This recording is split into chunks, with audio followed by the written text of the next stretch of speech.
कई सौ साल पुराना एक पीपल का पेड़ गंगा नदी के किनारे खड़ा था। उसकी जड़ें गहरी मिट्टी में फैली थीं और उसकी शाखाएं हवा में लहराती थीं। सुबह की कोमल धूप में जब गंगा का पानी चमक रहा था, दो पत्ते इस पेड़ से धीरे धीरे नीचे गिरे। ये पत्ते हरे भरे और कोमल थे, लेकिन उनकी नियति अलग अलग थी। इन पत्तों की कहानी एक साधक को सुनाई देती है जो गंगा के तट पर ध्यान में लीन था। उसका नाम था रमण, एक युवा साधक जो जीवन के अर्थ को समझने की खोज में था। रमण ने देखा कि एक पत्ता नदी की सतह पर गिरा और तुरंत ही नदी के प्रवाह के साथ बहने लगा। वह पत्ता शांत था, जैसे उसे पता था कि वह कहाँ जा रहा है। वह पानी की लहरों के साथ नृत्य कर रहा था, कभी ऊपर उठता, कभी नीचे झुकता, लेकिन हर बार वह प्रवाह के साथ एक था। दूसरा पत्ता भी नदी में गिरा, लेकिन उसने प्रवाह के खिलाफ लड़ना शुरू कर दिया।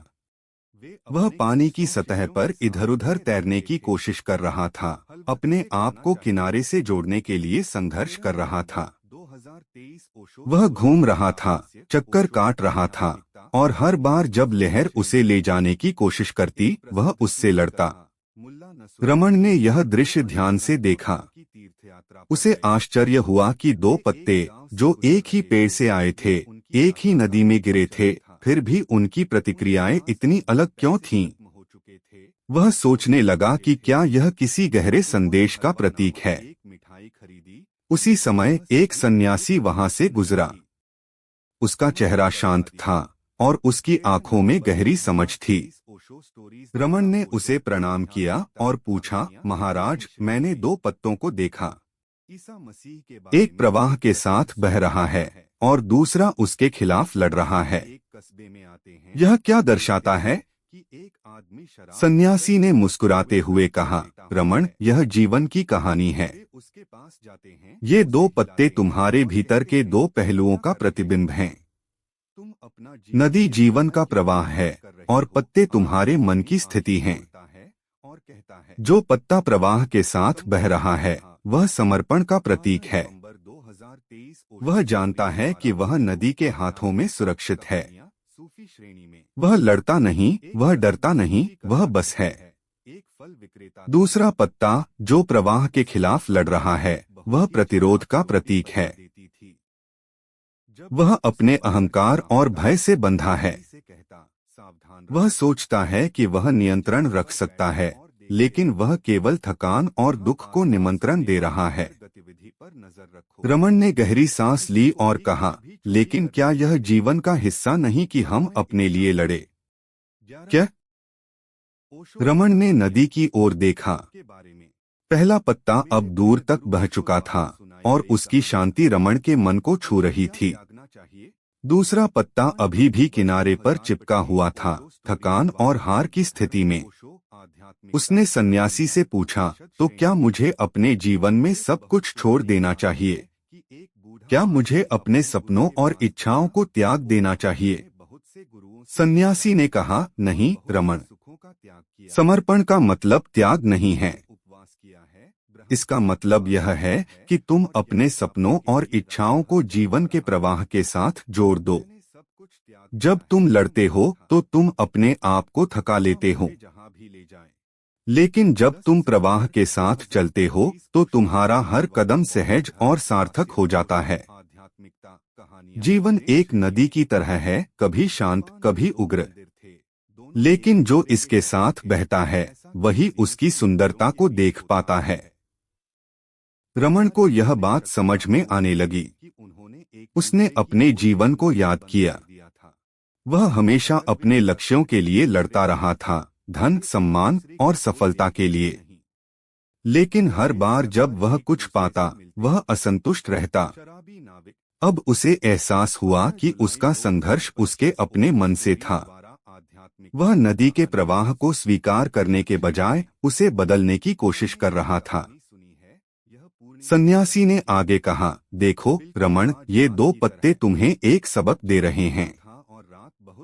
जीवन में जो घटता है वह नियति का हिस्सा है।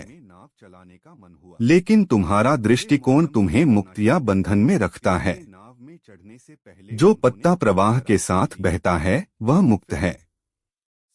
वह जानता है कि उसका अंत नदी में विलीन होना है और यह विलय ही उसकी पूर्णता है। दूसरा पत्ता जो लड़ता है वह अपने आप को नष्ट कर लेता है, क्योंकि वह भूल जाता है कि वह नदी का ही हिस्सा है। रमण ने उस दिन से अपने जीवन में बदलाव शुरू किया। वह सुबह गंगा के किनारे बैठता और नदी को देखता। वह अपने विचारों को प्रवाह के रूप में देखने लगा, जो आते वे चले जाते। वह अपने अहंकार को छोड़ने की कोशिश करने लगा और जीवन के हर पल को स्वीकार करने की कला सीखी। धीरे धीरे उसका मन शांत होने लगा।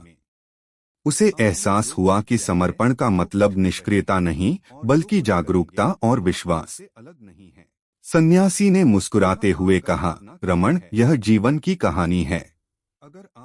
ये दो पत्ते तुम्हारे भीतर के दो पहलुओं का प्रतिबिंब हैं। नदी जीवन का प्रवाह है और पत्ते तुम्हारे मन की स्थिति हैं। जो पत्ता प्रवाह के साथ बह रहा है वह समर्पण का प्रतीक है। वह जानता है कि वह नदी के हाथों में सुरक्षित है। वह लड़ता नहीं, वह डरता नहीं, वह बस है। दूसरा पत्ता जो प्रवाह के खिलाफ लड़ रहा है वह प्रतिरोध का प्रतीक है। वह अपने अहंकार और भय से बंधा है। वह सोचता है कि वह नियंत्रण रख सकता है, लेकिन वह केवल थकान और दुख को निमंत्रण दे रहा है।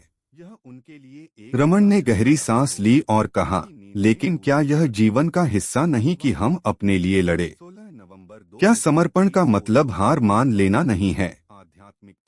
सन्यासी ने हल्की हंसी के साथ जवाब दिया, नहीं रमण, समर्पण हार नहीं है, यह समझ है। जब तुम जीवन के प्रवाह को स्वीकार करते हो तो तुम्हारा संघर्ष खत्म हो जाता है। यहाँ सवाल यह नहीं है कि तुम कुछ करो या न करो, बल्कि यह है कि तुम अपने मन को कैसे देखते हो। जो पत्ता प्रवाह के साथ बह रहा है वह जानता है कि नदी उसे उसकी मंजिल तक ले जाएगी। दूसरा पत्ता जो लड़ रहा है वह भूल गया है कि वह पानी का हिस्सा है। वह सोचता है कि वह अलग है और यही उसका दुख है। रमण ने नदी की ओर देखा। पहला पत्ता अब दूर तक बह चुका था और उसकी शांति रमण के मन को छू रही थी। दूसरा पत्ता अभी भी किनारे पर चिपका हुआ था, थकान और हार की स्थिति में। उसने सन्यासी से पूछा, तो क्या मुझे अपने जीवन में सब कुछ छोड़ देना चाहिए? क्या मुझे अपने सपनों और इच्छाओं को त्याग देना चाहिए? सन्यासी ने कहा, नहीं रमण, समर्पण का मतलब त्याग नहीं है। इसका मतलब यह है कि तुम अपने सपनों और इच्छाओं को जीवन के प्रवाह के साथ जोड़ दो। जब तुम लड़ते हो तो तुम अपने आप को थका लेते हो, लेकिन जब तुम प्रवाह के साथ चलते हो तो तुम्हारा हर कदम सहज और सार्थक हो जाता है। जीवन एक नदी की तरह है, कभी शांत कभी उग्र, लेकिन जो इसके साथ बहता है वही उसकी सुंदरता को देख पाता है। रमण ने उस दिन से अपने जीवन में बदलाव शुरू किया। वह सुबह गंगा के किनारे बैठता और नदी को देखता। वह अपने विचारों को प्रवाह के रूप में देखने लगा, जो आते वे चले जाते। वह अपने अहंकार को छोड़ने की कोशिश करने लगा और जीवन के हर पल को स्वीकार करने की कला सीखी। धीरे धीरे उसका मन शांत होने लगा। उसे एहसास हुआ कि समर्पण का मतलब निष्क्रियता नहीं, बल्कि जागरूकता और विश्वास है। कई महीनों बाद रमण फिर से उस सन्यासी से मिला। इस बार उसका चेहरा चमक रहा था। उसने कहा, महाराज, मैंने दो पत्तों की सीख को अपने जीवन में उतारा। मैं अब प्रवाह के साथ बह रहा हूँ। मेरे भीतर एक शांति है जो पहले कभी नहीं थी। क्या यह वही समर्पण है जिसकी आपने बात की? सन्यासी ने मुस्कुराते हुए कहा, हाँ रमण, यह वही समर्पण है। जब तुम जीवन को लड़ाई नहीं बल्कि एक नृत्य बनाते हो तो तुम सत्य को जीने लगते हो। ये दो पत्ते तुम्हें यही सिखाते हैं, प्रतिरोध में दुख है और समर्पण में मुक्ति। कहानी का दार्शनिक अर्थ। दो पत्ते ओशो की उन कथाओं में से एक है जो हमें जीवन के प्राकृतिक प्रवाह को समझने की प्रेरणा देती है। ओशो कहते हैं कि हमारा दुख तब शुरू होता है जब हम अपने अहंकार के कारण जीवन के प्रवाह के खिलाफ लड़ते हैं। समर्पण का मतलब भाग्यवाद नहीं है, यह जागरूकता और आत्मस्वीकृति है। पहला पत्ता हमें सिखाता है कि जीवन के साथ सहजता से चलने से हमें शांति मिलती है, जबकि दूसरा पत्ता हमें चेतावनी देता है कि प्रतिरोध केवल थकान और असंतोष लाता है। ओशो के अनुसार जीवन एक नदी की तरह है जो हमें अपने गंतव्य तक ले जाती है। हमारा काम इसे नियंत्रित करने का नहीं बल्कि इसके साथ तालमेल बिठाने का है। यह कहानी ध्यान और आत्मचिंतन की ओर ले जाती है, जहां हम अपने मन के संघर्षों को देखकर उन्हें छोड़ सकते हैं। निष्कर्ष। दो पत्ते एक साधारण लेकिन गहरी कहानी है जो हमें जीवन के प्रवाह के साथ चलने की कला सिखाती है।